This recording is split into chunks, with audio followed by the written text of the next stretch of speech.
Gökyüzünde ay dolanır, yerde gülür gül çiçek. Gören açan bir de yarım kapımızdan geçecek.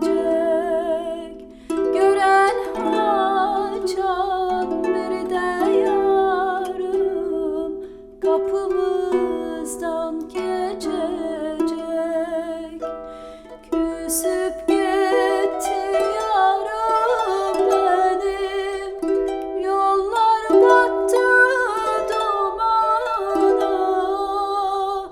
Ah niye öz eşkimi düz demedim ben ona.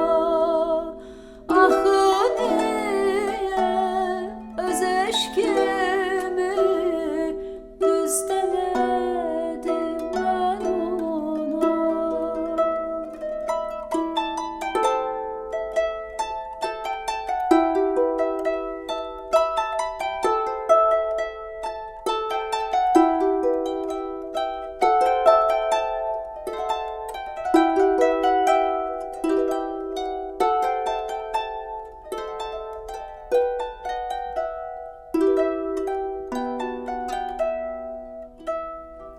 Göğdeki o tenha ulduz sanki beni andırır.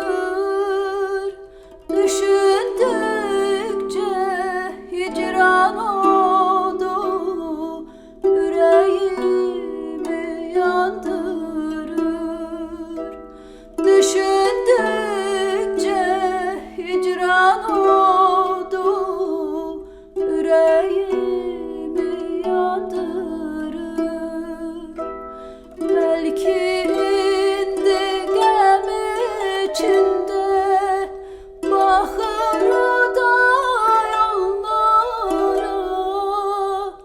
Ah niye öz eşkimi düz demedim ben yara. Ah niye öz eşkimi düz demedim ben yara.